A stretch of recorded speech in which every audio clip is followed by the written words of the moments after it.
Welcome to the pod. How you doing? What's going on? How you doing? I'm doing all right. Welcome back to Sport Exposure Podcast. We have a very special guest, Norfolk State's finest, Coach Jones. Welcome. Thanks for having me. So here at Sport Exposure Podcast, we're all about telling sports stories, telling experiences, really talking about the things that we've gone through as athletes and sport professionals to really leave a blueprint for the athletes that come, next generation athletes. So Coach Jones, tell me about yourself. Tell me what you do. Tell me your profession. Tell me all of that.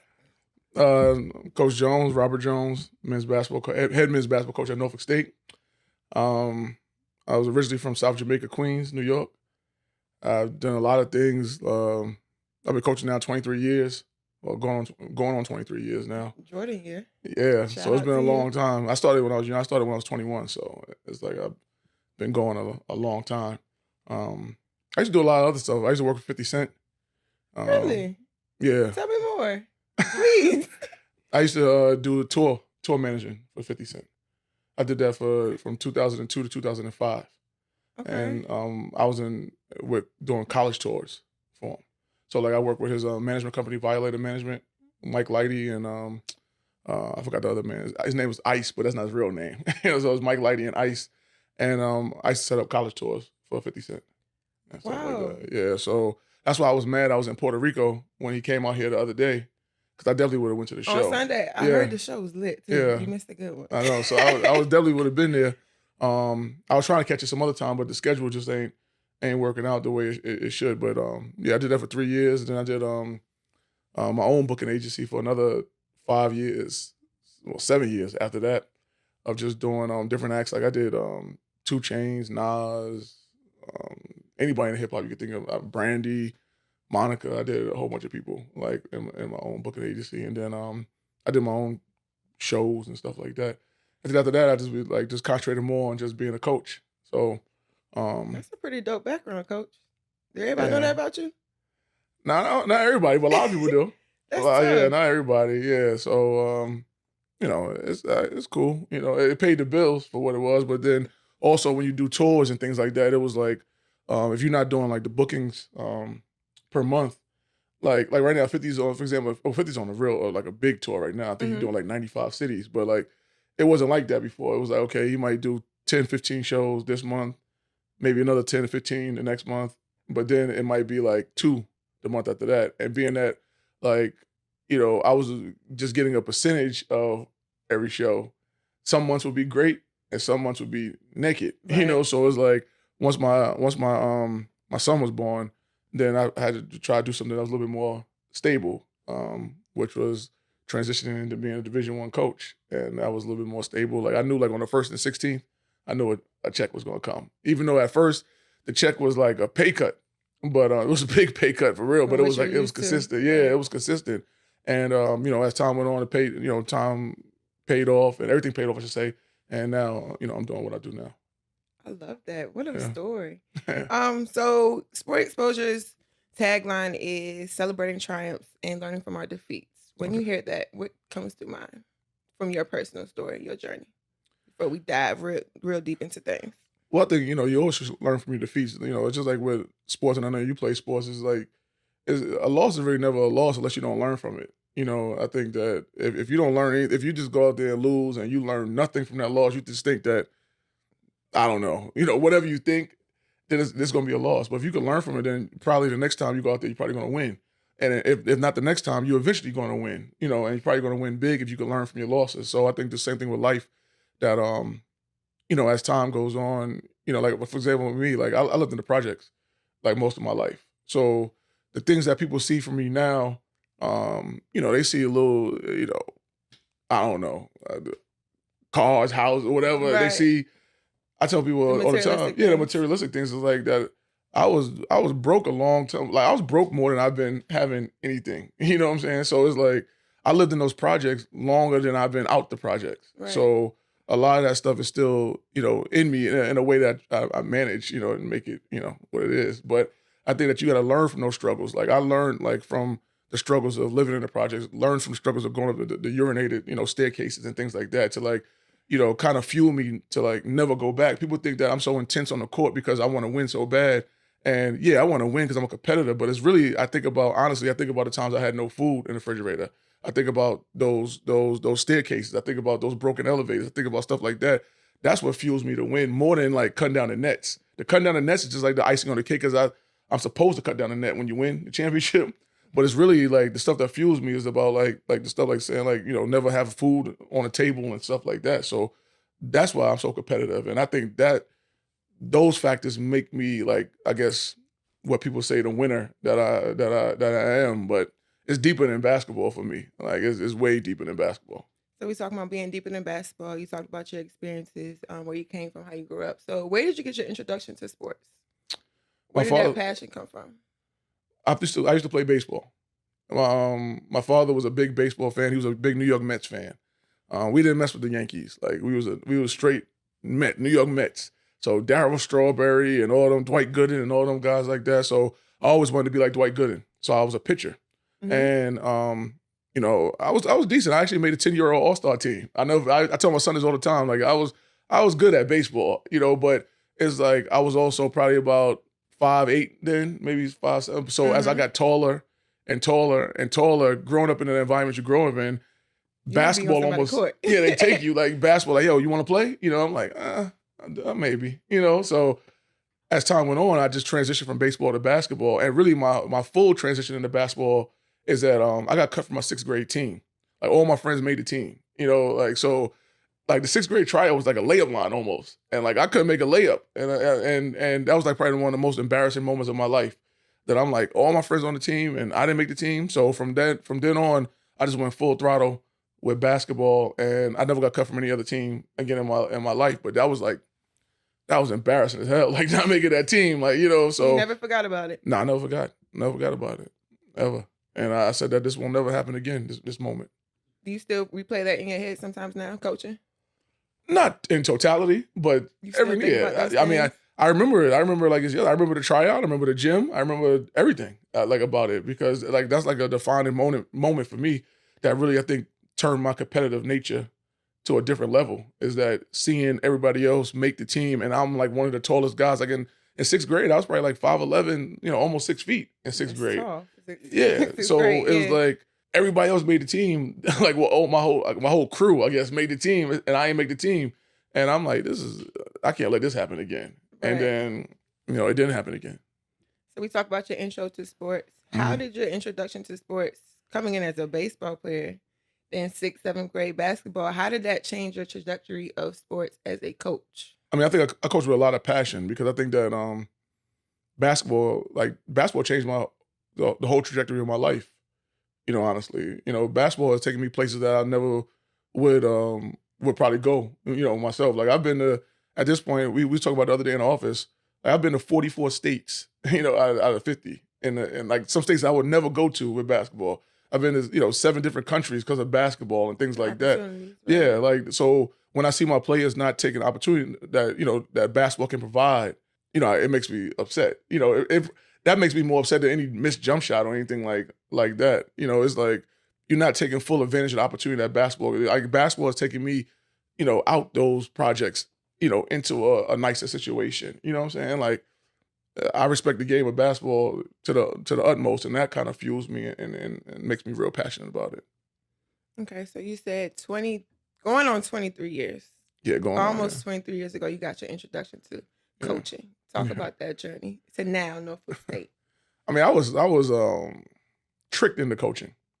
Like I did 5 years of college because I went into college thinking I was going to be an electrical engineer major, and that ain't work out too well with basketball. Yeah, that's So hard. That's almost yeah, impossible, that didn't actually. work out too well. And then we had 8 a.m. practices, no 6 a.m. practices, and I had 8 a.m. calculus class.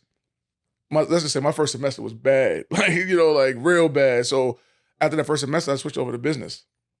And then, so like as you try to catch up with the courses and stuff like that, it took me a little longer to finish. So like after I had exhausted my eligibility, my assistant coach at the school I went to, he ended up getting a coaching job at Bard College, which was like 20 minutes away. It was in Kingston, New York.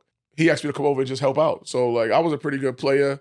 Then I like made Division III All-American and stuff like that or whatever. So like, I guess I was pretty good, So I would go over there and help out, and like it went from helping out a little bit to like, hey, You should we got coach. practice today.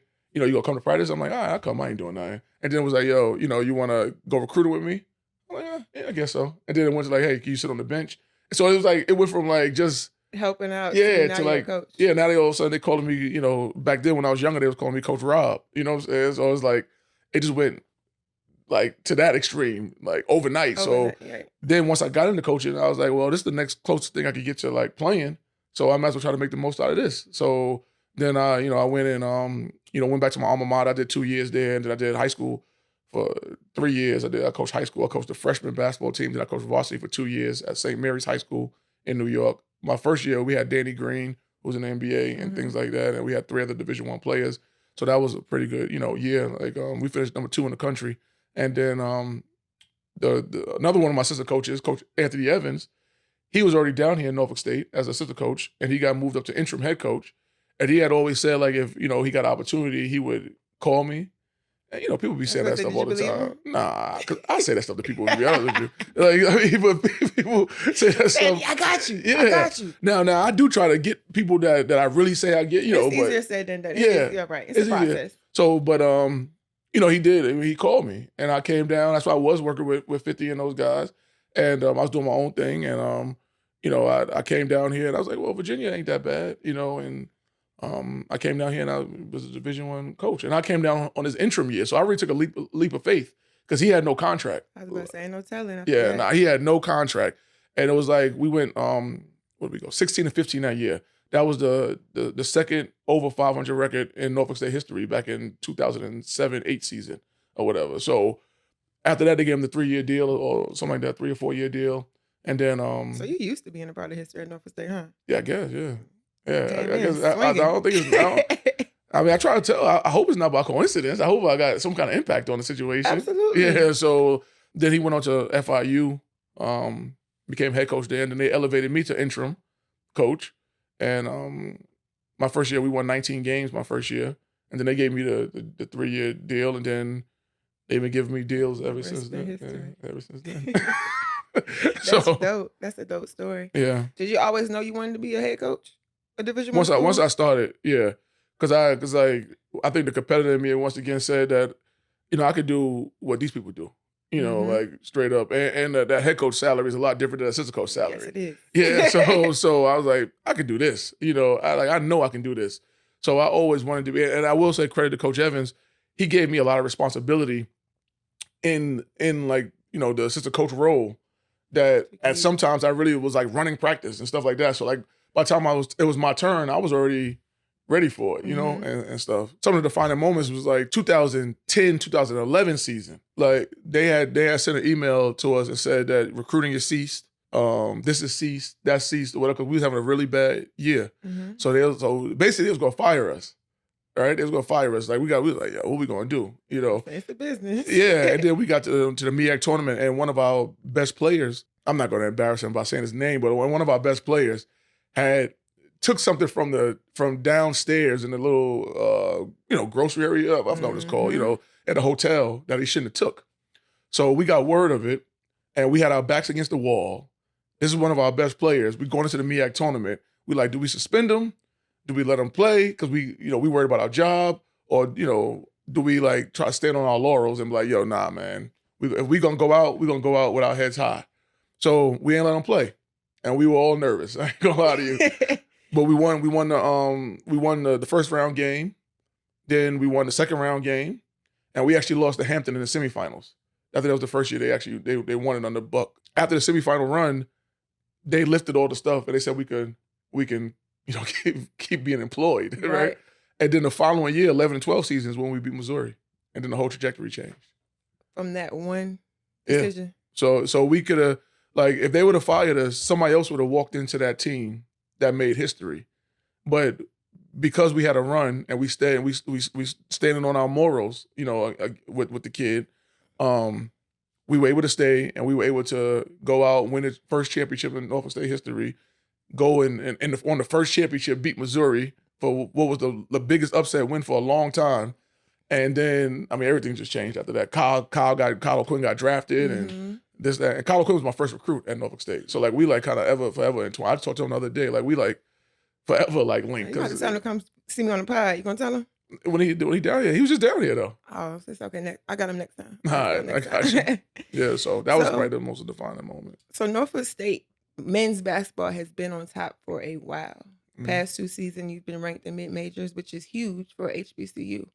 As a former hooper, as a sport professional, I know being on top comes with a lot.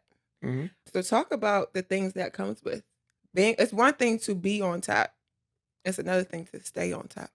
It's harder to stay on top. Mhm.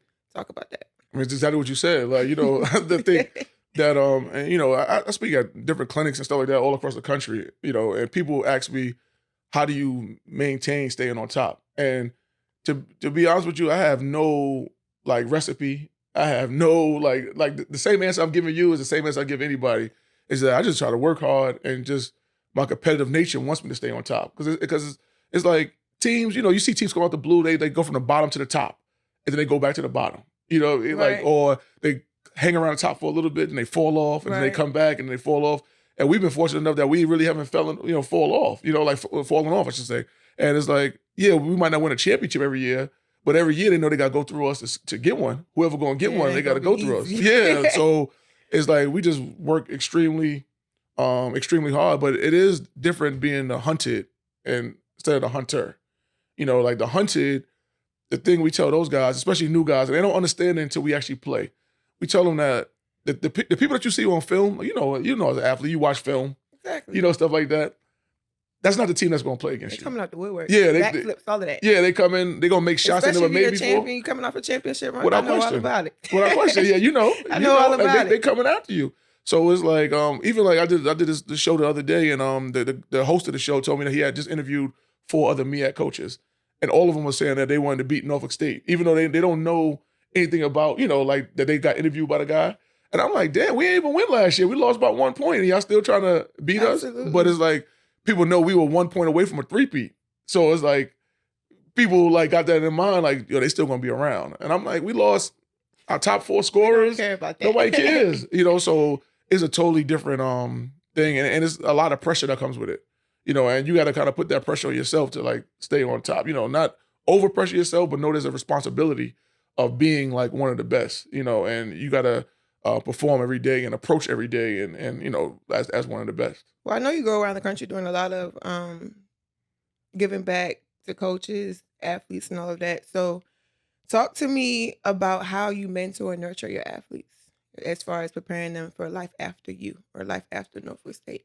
Well, the thing I think that I tell them is that I want them to go pro in something. I know that's kind of cliche-ish, but it's what we tell them. That's my favorite motto. Yeah, like go It don't pro. have to be. Yeah, it's something, because you're getting a free education. And I think the thing that I try to tell the guys is that you got to have humility. You know, like for me, it's only 360 Division I schools in the world. You know what I mean? Like, so to be one of 360, it's like I hit the lottery. You know, like it's like it's like I'm in the NBA. You know, Right. every day I walk around, I feel like I'm in the NBA. You know, even though I'm not, because I'm one of 360. It's like such an elite group. And with the guys, I think it's 5,000 Division I basketball players or something like that. Because every team got like 13, and then like some walk-ons, you know, stuff Right, like that. yeah. So it's about 5,000 Division I basketball players. But sometimes these guys take it for granted, because I think that, I mean, you was a Division I basketball player. And a lot of times when you're a Division I basketball player, you've been good a long time. So you forget that, like, it's hard to be as good as you are. You It's know, a privilege to be Division I. it's a at privilege. that. Yeah, people don't, because like they've been the good high school players. Some of them probably been good middle school players, Right. and now they're playing Division I. So they're not really thinking like, oh, I'm on scholarship. I'm supposed to be on scholarship. Like, nah, you got to understand that privilege and be humble about the situation, and then take basketball and let it work for you. You know, you here getting a free education. 95% of the world, that's why student loans are always such a big deal, you know, is paying student loans, you know, who went to college. So between that 5 and 7% that didn't have to pay student loans, like you are very, very privileged. Very blessed. Right. Yeah, like, and people don't understand that all the time. People just think that, you know, I got this scholarship, I deserve this scholarship and stuff. It's like, you know, people would trade places with you in a heartbeat. People are walking out of Norfolk State with $60,000 worth of debt. or more. Yeah, That's yeah. on I'm the low just end. Yeah, using yeah, the yeah. numbers that I know, Yeah, whatever right. from Norfolk State. Right. There's people in the world walking around with $200,000 worth of debt. Stuff like that. 200, them like doctors and stuff like that. They walking out with $250,000 worth of debt. Absolutely. And you hope that the profession they have, they're gonna be able to eventually pay that debt. But some people die with that debt, and for you to walk out scot free, no debt, no nothing, it's like you can't take that for granted. So you might as well go to perform at the best of your ability on the court, but also perform at the best of your ability off the court, so you can get that piece of paper, so you can help the trajectory of your life, because it's shown that even though now, people want masters and stuff like that, but having that bachelor's is going to probably put you in a better position most of the time than not having it, Right, So, and there's entrepreneurs and stuff like that. And, you hope that, whatever, right? But if you plan on getting to the workforce, you got to have something other than a high school diploma. Exactly. So you got to take advantage of it. Exactly. Do you think your kids get that? You think they understand that concept? Most of them, some of them just see it as like, I'm going pro. And I'm like, how? Is that what you tell them? Yeah. I'm just like, how? Like, tell me how. You tell me. There's been, 50 million people that play basketball, right? There's only been 5,000 people ever played in the NBA. I say it's less than 2%. Yeah, so you tell me, like, tell me what you're gonna do. Like, how you gonna get there? And then they tell me, to do this and that. Well, okay, well, we had somebody that do that before, and he didn't go to the NBA. We had somebody like they've had somebody to do that before and then go to the NBA. Like, even last year, from a mid-major standpoint, there was only 6 people drafted from mid-majors in the NBA draft out of 58 people. So, that's what I'm saying. What was that percentage for HBCUs? 0. So it's like, show me, what you're gonna do. I mean, we was fortunate enough to have a kid playing summer league, NBA, the Minnesota Timberwolves, Chris Bankston, and then Joe Bryant went to, a couple of those camps and stuff like that. So they was able to get sniffs, which is accomplishments, which now helped them get big. They got pretty good overseas contracts now, like way, way better than the average person, So that's good for them. But once again, as good as Joe Bryant was 2-time player of the year in the conference, which is a tremendous accomplishment. Absolutely. Like Chris Bankston was, on the NBA Summer League team, so you get a cup of coffee. I mean, you getting the per diem, you getting all this and stuff like that. And neither one of those guys made it. And they were hell of a players, So, you got to think about something else besides the NBA, And I think that's what we try to tell these guys is that if it happens, hell, I want everybody to go to the NBA because you know what? Selfishly, if everybody go, that means I can recruit you, right. and say, hey, he went to the NBA, because like we still use Kyle Quinn in our recruiting pitch. You gotta run with that. Yeah, I mean, gotta run with that. That's 11 years ago, right? So it's important though, and I also think it's important for the kids to see that it is possible at an HBCU level. Will it be harder? It's harder, absolutely, just like everything else in life. Do you explain that to your kids, or they already know the importance of that? About what exactly? The fact that you had a player that made it. Oh yeah. Well, it helps that he comes back, and talks to them. So it's like he walked these same walls that you walked, So yes, you can do it, but some things got to fall in place too, Like it's not just average 18 points and you're gonna get drafted. Right. It's not just like that simple, Like it's, other things got to fall in place, For that year that Kyle got drafted in 2012. He was one of the best 60 players in the world, at that time. But would he have been one of the best 60 in 2011 or 2013 or 2014? Who knows? But in 2012, he was one of the best 60. Mattered, right. And that's just what it is. So it's about timing and stuff too. It's not just about like just totally your ability, And I think that sometimes people think it's just totally ability. And it's not really about the HBCU thing. Because like I said, it's only been 6. It was only 6 mid-majors, drafted. Right. So it ain't really about the HBCU. I know a lot of times people put so much emphasis on HBCU. And yes, we have a tougher plight because of the perception, but all these mid-majors got a tough, job. Like if you're not at Kentucky, it's gonna be a grind. Yeah, if you're not at Kentucky, North Carolina, whatever, it's tough to make the NBA. But can you do it? Yes, you can do it. It's not like it's mission impossible. Like you can do it. So who is Coach Jones as an individual outside of the basketball arena? I think a lot of times what I see in this profession, which is a little crazy to me, is that when people, and I've seen this with my own eyes, people get in this profession and they'll go from assistant coach to head coach. They switch up, huh? And they start acting all funny. You know what I mean? Like, Let's or they go from assistant coach. Switch up. They go from assistant coach at Norfolk State to assistant coach at Villanova. And now they like, There's somebody new. yeah, they don't know, they can't talk to you no more. They feel like they can't talk to you anymore. And I think the thing that why people like deal with me, or talk to me or relate to me, because it's like I've never switched up not one time. Like the same person that I am now talking to you is the same person I was when I was living in Queens. You know what I'm saying? Like it's just like I'm just older and hopefully wiser. But it's like my personality is my personality. And my personality, I mean, is could be outgoing at times, but also could be reserved. Like I try to find that happy medium. Like I'm not always going to be on 10, but I'm not always going to be on 0 either, though. Right. And You're then, a person. yeah, You're a human. yeah. I mean, but some people like always on 10. Some people just like introverts, and I can't say I'm neither one. I think that because of some experiences, you can drop me in a room with anybody, and I could be okay. Like I won't feel like if you want to drop me in a room with the super professionals, I'm gonna give you that. If you want to drop me in a room with some people that of different walks of life, I'm gonna be all right too. Because it's That's like a skill. I'm learning. I say that's a skill that a lot of us don't have. Yeah, you will. You got it. So it's like that's just who I am. Like I'm just just down to earth, hardworking, Authentic. Yeah, that's a good word. Yeah, authentic. Yeah, that's a good word.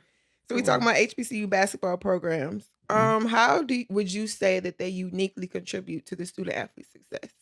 I think HBCU basketball programs, like the one thing, and I'll say this, I've said it on record before, so it's not like I'm, dropping like some bombshell, but it's like, we actually during our recruiting process, we don't ever talk about Norfolk State being an HBCU.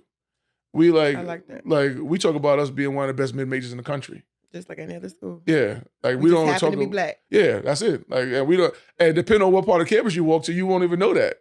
Like if you go see the tennis team or that team, you would think something totally different. So that's the one thing that like when we get there, yes, if you do your research, Norfolk State, we're a historic black college university. But I don't think that should be the forefront no more of what we're trying to sell you. Right. Because we're trying to sell you the wins. We're trying to sell you the championships. We're trying to sell you the upset victories. We're trying to sell you all of that stuff. And then, tell you like, and by the, we're HBCU, but I do think HBCUs provide a unique perspective for the athlete because, the crowds are different. The bands is different, just like the Greek life is different. Cause I tell my guys all the time, some of them think about pledging and, some of them have in the past and, they do what they want. I told them that was never for me, but up north, we really didn't respect the fraternities and sororities. Like we used to laugh at them, to be honest with you. Down here, there's like they get like the ultimate respect. Like what do you call those little stroll things? What do you call it? What do you call it? They strolling. Strolling, right? Yeah. So like when they gonna eat you up. People be little stroll hey, whatever, man. Yeah, when people were strolling in my school up north, because we had fraternities and sororities. Right. I think just about every school kind of got them.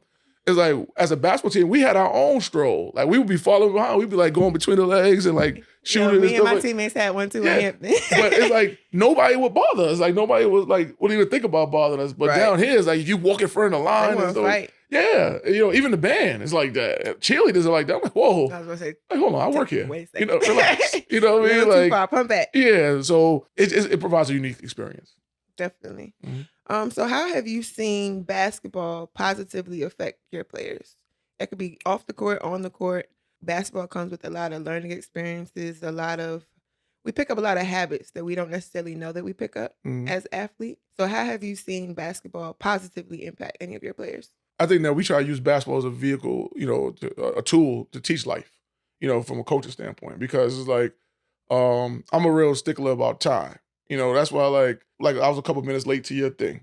Like it probably bothered me more than it bothered you. Because I'm like, the time is the only thing that you don't get back.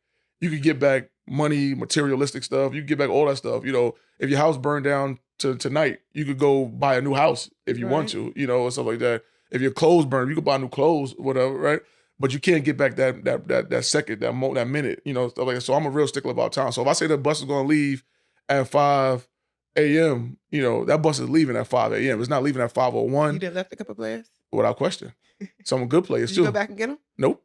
They found their way. So it's like they leave at 5:02, 5. It ain't leaving at that time. It's leaving at 5 a.m. unless something, catastrophic happens.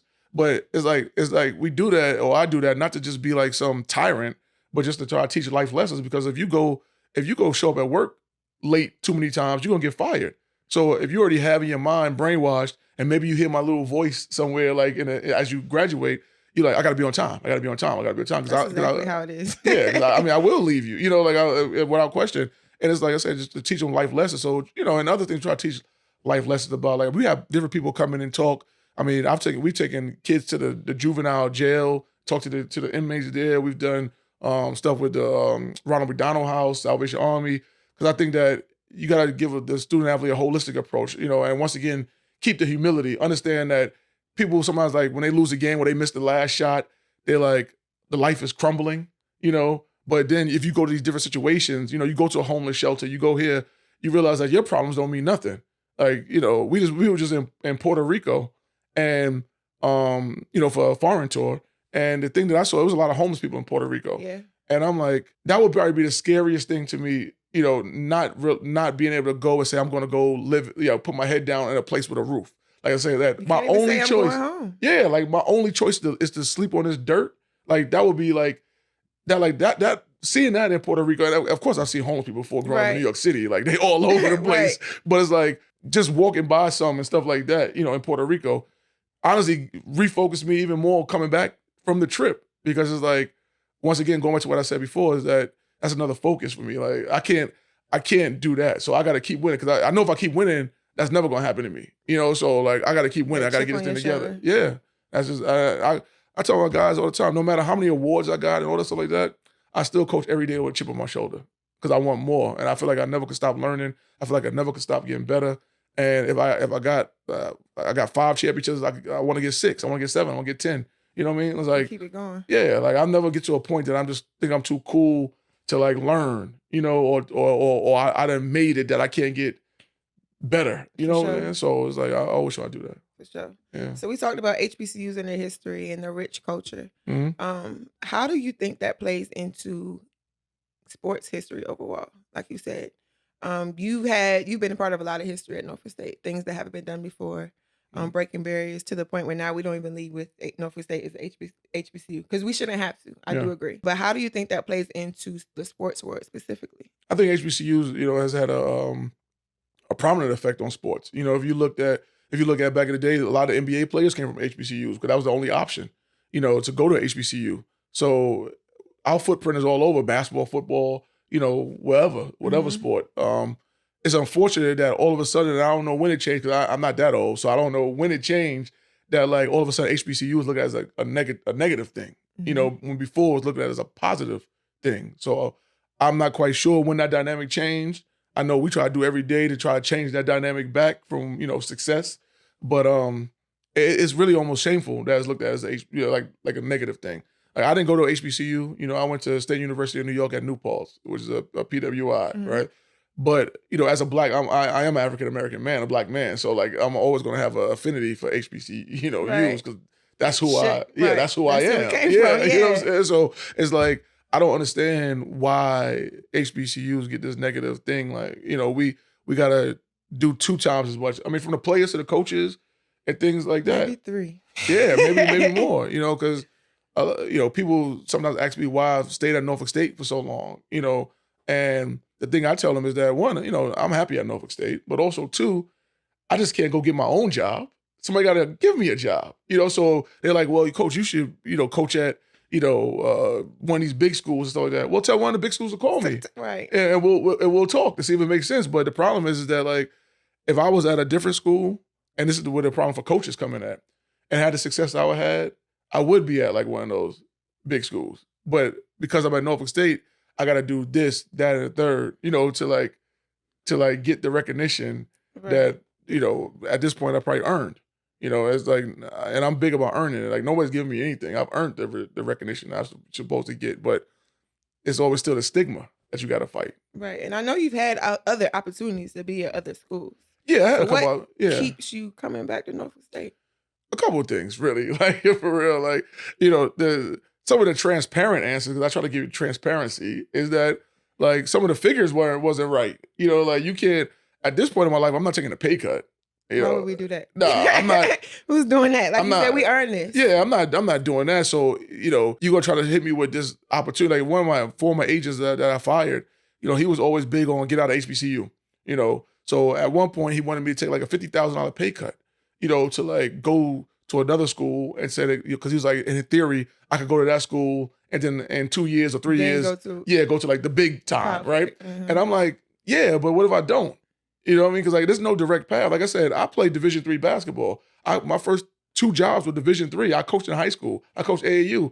My path didn't say I was going to be a Division I head coach. Exactly. You know what I mean? So You like, can't promise that. yeah, you can't tell me that. Okay, if I go here and do, like I'm gonna do. So I had to get him out. I had to fire him. I had to get him out of here. And then the other situation that came up, like two came up last year, and it was very similar situations. Like one, didn't wasn't offered what I felt like I deserved.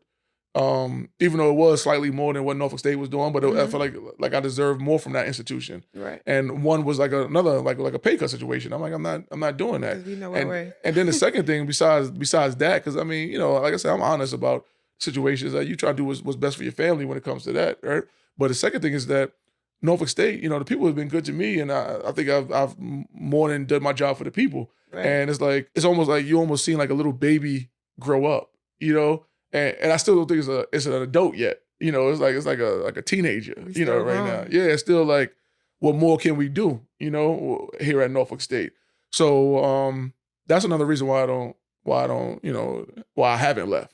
So beyond the victories, beyond the wins, beyond the rings, championships, all of that, what would you say you have to offer your players outside as far as life lessons? I know we talked about time management. That's real big for you.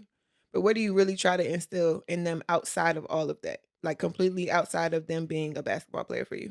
Just, somebody that they could come to that could help them in any, like just about any situation. Because like I've probably either experienced it or know somebody that experienced it. I can't say I experienced everything. I'm not one of them people that be lying. Like, oh, come to me, I done experienced everything that you done experienced. No, I haven't experienced everything that you done experienced, but I done experienced, a lot. Yeah, So I try to be that person. Like, some of them, I tell them during a recruiting visit, like, I'm not trying to be like your father, but if you need a father figure, I can be. If you need a big brother, I can be. If you need just a uncle, a mentor, I can be. Say, or you just might just to be a therapist for a second, I can be too, to listen to your problems. So it's like I try to offer them a one-stop shop, and just let them know that's more than just that basketball court, because I'm one way on the basketball court, after he know. I done seen it. Yeah, I done seen it for a couple years. But off the court, I'm totally different though. It's like you can come in, we could laugh, we could joke, we could do whatever. Business is business. Yeah, and so I try to let them know that that I'm there for them, and I try to also let them know that I care. I think that if you show a player that you really care about them, you could coach them as hard as you want. Like it's the coaches that don't show that they care that like when you coach them hard, you get the pushback. And you still might get a little pushback even when you do care, because some players just can't take it. Yeah, right. Yeah. But like I let the guys come over to my house. We have dinner. We do stuff like that, and a lot of that comes from when I did coach Danny Green when he went to North Carolina.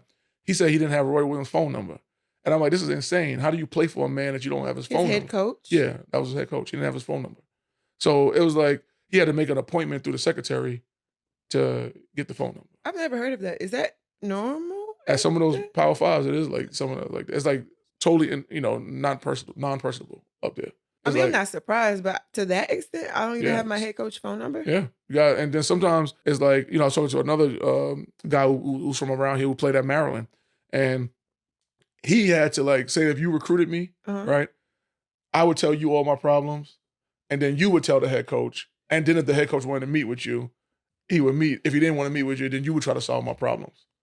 So it's like it's crazy. Like and for real, I swear to you, I feel like sometimes I can't even make it that far because I feel like I'm not weird enough. I'm not crazy enough. You know what I mean? Like I'm almost too down to earth compared to some of these coaches. They weirdos up there. Yeah, I'll say it. So it's like, stuff like that makes me, want to do the stuff that I do for my team. You know what I mean? Like the team bonding stuff that we do. Absolutely. And that's important, especially now, I feel like, because this generation of children are a little softer than what we were. Yeah, they so. They softer, and it's important to know that you have someone that cares for you, because there's so many athletes that go through so much stuff outside of the basketball, specifically coming from our Black community, that you can miss a lot of stuff if you're not tuned into your players, right? Yeah, without question. I mean, I think that obviously mental health is a big topic these days. Some stuff about mental health, I totally buy into. Some stuff is I'm like a They little, be gassing it yeah, sometimes. yeah. I mean, I'm a They stretch little, it from time to I'm a time. little iffy about, Yeah. but I do think I think that mental health has always been around, but it's just like it's like easier to say I got a problem now, so just deal with the problem. But also, I think that sometimes people take advantage of it. They think it's the end of the world because that I screamed at them today. That so then they go into this whole thing about mental health when it's like, no, you just had a bad day. It's And all right. yeah, We're it's gonna all wake up right. tomorrow. We're We're gonna try gonna be again. okay. Yeah, Right. like you don't have to run and say like I got a mental health issue because you had a bad day of practice, and now all of a sudden you have a bad day, and then people say, oh, it's because of this, that, and the third going on in life. And the thing that I tell my players, and it's a harsh reality, that nobody really cares about your problems. If anything, they're happy that you got them. Because That's a like word right there. people Yeah. with problems like want other people to have problems so they won't feel like they're by themselves. So like nobody really cares. Like, so They you don't can care at all. you can go tell whoever about your problems. You know what I mean? Like more than likely they're gonna listen. If they really care about you. Some don't care. Whatever, but they really don't care. Like they really don't care It's not about your their problems. life. No. Because another thing I tell them, and you can, as a former player, maybe you can answer this question. I'm gonna ask you a question. Uh-oh. All right? Okay. Okay. How many times did you walk into practice? Who you play for 6? Uh-huh. All right. You walk into practice and you ask 6, how your day going? Never. Right? So I tell my players, I was like, how many of y'all ask me how my day going? Y'all just expect me as the coach to come in here, give you everything I got, right? Right. You don't know anything about what's going on in my life. You don't know about nothing going on. It could be, It could financial, be the worst of the relationship, worst, whatever. And you still right? gotta show up. I still got to show up, and y'all don't even ask me. So, like at the same time, but yet you want us to ask you about y'all problems every day, and nobody asks me about my problems. Nobody says they just expect Coach Jones to show up, coach us, and then go home. But yet, when you don't make that play, it's because you got all these things going on. I don't think I like home. that perspective. Huh? As I said, as a former athlete, I don't think I like that. You're right though. You are right. You're right. But we try to find a balance, and like you said, we know some kids go through real issues, and we more than happy, obviously talk to them and try to help them through their issues. As college basketball is getting older, the one thing that's happening is that people are having more children. Like at first, when I first started coaching, there was never nobody with a kid on the team. Never. But now, like the roster got them. That's right. Or on the way, they like a batter up. You know what I mean? Like they're on deck. You know what I'm saying? So it's like, and they could be having multiples. Yeah, so they do. But it's because college basketball is getting older. So it really is like before it was like 18 to 22. So maybe at 22, maybe you didn't have a kid. COVID got 26-year-olds now playing right it's now. 24, 25. So at 24 and 25, a lot of people in life are having children. So, but it's just now they also playing basketball with it. So that's been a different dynamic that we've been having to deal with, is that trying to help some of these young men actually be fathers, like, because they're learning. Like there's no manual, there's no book about how to be a father. A lot of it is trial and error, or what you see or what you hear and things like that. So, any advice that we can provide to them, more than happy to provide the advice to the young men that do have children. I'm sure they're very grateful for that. Yeah, they are. I think. I hope. They should be. I hope so. They should be. Yeah. Tell me about a risk and reward moment. A time in your life or your journey where you had to take a risk, which eventually paid off into a reward. The risk was coming down here. Was like leaving New York. Like as a New Yorker, we think that there's no better place than New York. Say, y'all love y'all. Yeah, there's no better place in New York. And honestly, to a certain extent, there's a lot of great things that happen in New York. And maybe there's like no better opportunity than New York provides, I would say, because there's better places, like to live. Your money goes a lot further in Virginia, things like that. But New York might be the biggest opportunity, it's a little bit in the of world. Up yeah, like if you want music, you can do music. You want film, you want this, you want that, you want restaurants. You know what I'm saying? Like literally, you could do all of that. Yeah, you could do whatever in New York. So that was the biggest risk that I took, as far as like coming down, leaving a profession that I was doing okay in, and taking a leap of faith with somebody that only had a 1-year contract to say, yo, I want to be a college basketball coach. Like that was the biggest risk. But also it led to the biggest reward. I was about to say, it's a hell of a reward. Yeah, so it's like it led to the biggest reward too. So Exactly. I guess they said the bigger the risk, the bigger the reward, I guess. And That's what it's a proven fact. yeah, I'm a full testament of that. So you a walking testimony. That's right.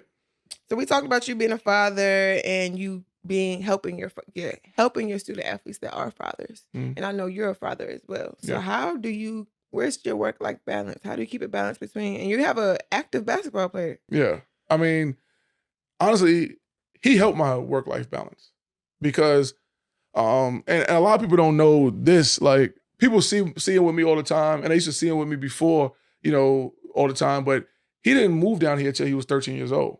Like he lived in New York, but I would get him so much that people thought he lived here. Like people thought that because they would see him at the games and they see him this and they see him dancing around as when he's little. He don't really do that too much no more. But when he was little, he was dancing around, stuff like that. So like they thought that he lived here, but I just got him 3 years ago. Like me and his mom decided that we was going to switch custody because one, as he got older, he probably needed a strong, a male in his figure, figuring his life, Right. all the time, and also what he's trying to do basketball wise. I mean, hell, That's what I say. yeah, like there's no better place Exactly. to be, as far as like instruction, training, and stuff like that. So, but with that being said, with me now having the responsibility of having him with me all the time, I had to take a different approach about work. I think a lot of times we've been brainwashed as coaches that you got to come to the office like super early, leave super late, and like that's the way to get it done. Somewhere somebody done brainwashed us. But the thing that happened with that was that I had to come to work early, but I would leave like in the middle of the day because I had to go get him from school. And like once I got him from school, like a lot of times I wasn't coming back to the office. Right. So now instead of being there for 12 hours or 10 hours, and I'll tell you this, and I know there was a camera somewhere, right here, right? Yeah. Is that like you are not working 10 hours straight. Don't let anybody fool you and think like some of these coaches are saying, oh, we working so hard and stuff like that.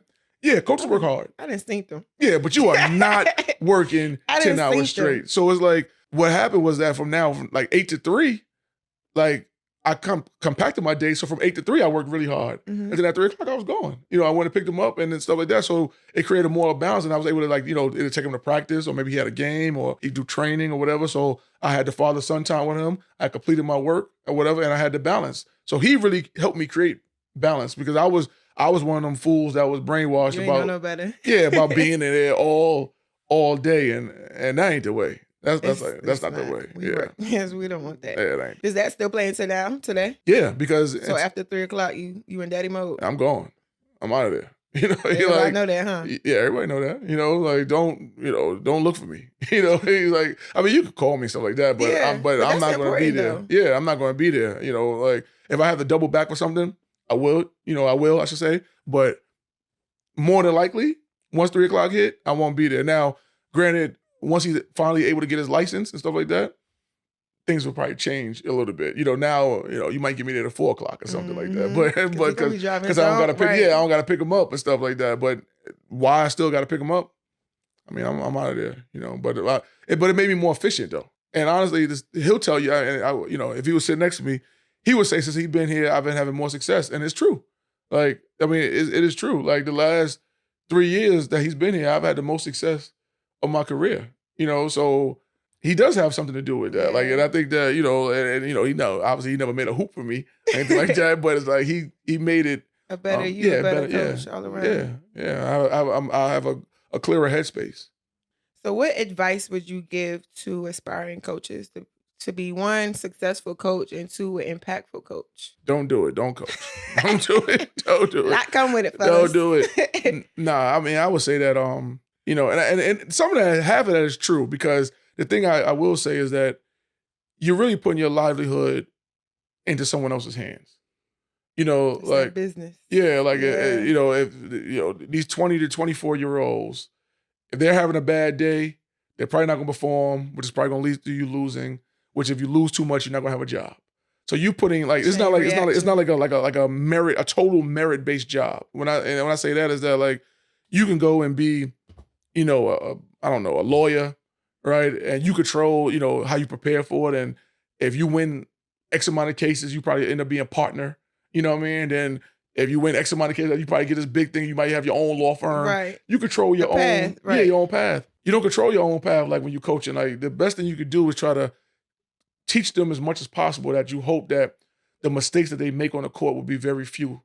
Because there's going to be a lot of mistakes on the court, regardless of how much you team. Right. Yeah. So, but you hope that you're the team to make the fewer mistakes and the most shots, to win the the basketball game. But I also will say that it's very rewarding, for to be a coach, because like you can directly impact the lives of, for me, young men, and others, young women, you know, so much. You can mold them, a little bit, because some of these kids come real raw. They come from different environments, Very good raw. or bad. Yeah. Some come real tough because that's where they came from, and some come real green. Like they don't know what's going on around them Exactly. because they done came from Their that kind of environments, environment. right. So you get a chance to kind of mold them into like a well-rounded human being. I think that's a job that every coach should take serious. I think that the biggest win is that when you get them kids to graduate, when you get them kids to walk across that stage, that's a big win. Like I usually always have like a dinner or something for like a graduating seniors.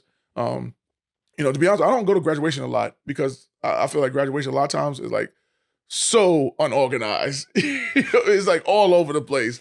So Yeah. I try to do my thing with them On your individually. own. Yeah, Right. like before, like usually the night before graduation, or maybe 2 nights before graduation, we go to a big dinner, stuff like that, to let them know I'm proud of them.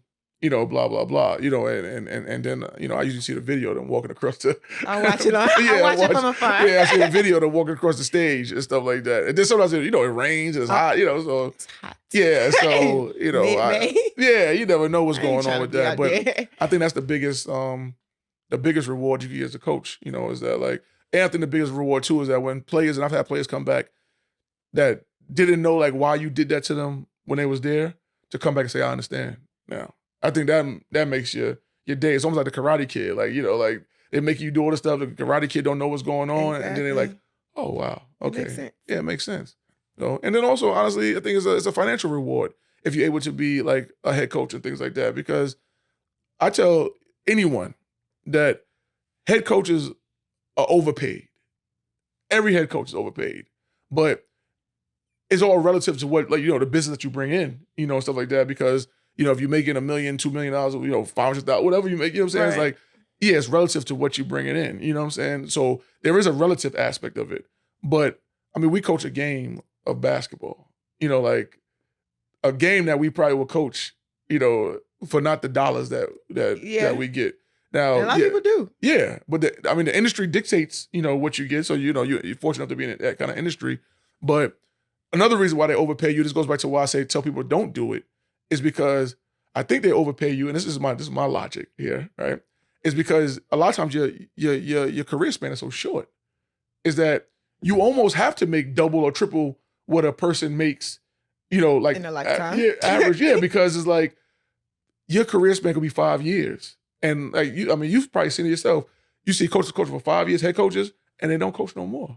And then again in life, so like now they go get a job or a regular job or whatever it is like that. So as a head coach, I think a lot of times they almost paying you in advance for like the eventual firing of you. It's a hell of a perspective. Yeah, I think they're paying you in advance because it's like most people work 30 years, 'cause they usually 30 years retirement or whatever, Yeah. 25, depending on what state you're in and stuff like that. You could probably think of how many head coaches have ever been coaching for 30 years. Like head coaching for 30 years. It's very few, right? So like you Very get like few. 10 years. So you got to try to make as much as that people that work 30 years In make that 10-year, whatever time in a 10-year frame. span. So I think that's why like coaches are paid the way they're paid. Now, if you're able to make 30 and still then you done lived Right. a heck of a life. A hell of a life. Yeah. So, but if you only could go 10 and then you gotta try to make your money stretch for another 20. I never thought about that perspective. And I'm gonna throw in a personal question while we're talking about the game evolving. Now we're seeing a lot of women coaching males. What Mhm. advice would you give to them? I think with them, you gotta just find you gotta establish trust with the male. Because I think that right away, and unfortunate, like if you coaching me, one, I'm gonna be like, why is she coaching me? Like, what's she talking Yeah. about? You know what I mean? Or, that people might think that, you're attractive. So they're gonna be like, oh, It's a she's, whole nother ball yeah, game. and then they start, trying to She get with just you or look whatever. cute, right. Yeah, or they try like, I ain't listening to her and stuff like that. So I think somehow, like, you gotta establish a baseline from the beginning, and usually about your knowledge. You know what I mean? It's like, if you can tell a man, like the ins and outs of a game, and he'd be like, yo, okay, I can respect that. She knows something. Yeah. I think that, attractiveness and stuff like that would go out the window and they're gonna listen to you as a coach. You know what I mean? And I think that you got to be tough. You can't You be. gotta have thick skin. Yeah, you can't be soft. It's impossible. Yeah, You're like not gonna make you it. you can't be soft as a male coach. I don't think. It's like let alone trying to be a female coaching men. Males. So, but I do think there's a lot of good female coaches out there. I think that just like how we get the opportunities to coach women, females should get the more opportunities to coach men. I agree too. Honestly, I think that will that change? Hopefully, and I think I'm talking about changing, like, because it's changing. It is changing. I'm talking about like changing, like totally, that you start seeing, two women slowly but surely on a staff. Like 3 women on a staff or whatever. Like you'll see, like on women's basketball, you'll see 4 men on the staff easily. Yeah. And stuff. And once again, not saying they can't do the job of coaching women, but I think also you gotta give the women a chance, to coach men, and at least to see will it work out. Just to see, right? Yeah, give it an opportunity. Just like with anything else, like with us as African Americans, we wanted a chance to do X, Y, and Z. Latinos wanted a chance to do X, Y, and Z. They want an equal opportunity. So I think as women, whether black, white, or indifferent, they want a chance to, if they want to coach men's basketball, they want a chance to coach men's basketball. Exactly. Keep grinding, queens. It's coming. It's coming. It's coming. And to wrap us up, sport exposure is all about exposing stories, exposing experiences, exposing our journey. Exposure can be good. Exposure can be bad. What do you want to expose for the next generation of athletes or sport professionals? It could be coaches as well. That's a good question. So maybe I should, It's all you. It's all you. But the thing I think I will expose, whether good or bad, like you said, is that a little bit of what we talked about already. A little bit of it is that, like, the inequality of sports. A lot of people think that they see, like, the stuff on TV, they see all that stuff like that or whatever. They think that everything is just fair and all gung-ho and hunky-dory and stuff like that. You know what I'm saying? And people think that is like that. And there's a lot of inequality. Like how you talking about, there's inequality with women. There's inequality with men, with black men. There's inequality with HBCU coaches. There's inequality. And like, just be prepared that when you see that inequality, that you're not shocked by it. Like, it does exist. Very prevalent. Yeah, very, very prevalent, and understand it too. But then sometimes you gotta learn how to dance in the rain. You know what I mean? Like, so it's raining, you can't go outside. You can't just go inside and run away. You got to learn how to be happy in the situation and how to navigate the situation. And that's one of the biggest things that I think that I've tried to do over the years is learn how to dance in the rain. Like, because it rains a lot, so. All the time. Yeah, but you got to be happy about, making it happen, And so, like, that's the one thing I would expose about the sports profession that people might not know or people don't think really exists. I'm glad that you said that because a lot of people don't know. Yeah, but it exists. It exists, It's hard over here, y'all. Yeah, it exists. It's hard. We make it look good, but it's hard. Nah, it is. Yeah, damn right it's hard. For sure. Yeah, so thank you so much for stopping by. No problem. Thank you for spending some time with me. We'll get you guys next. Good.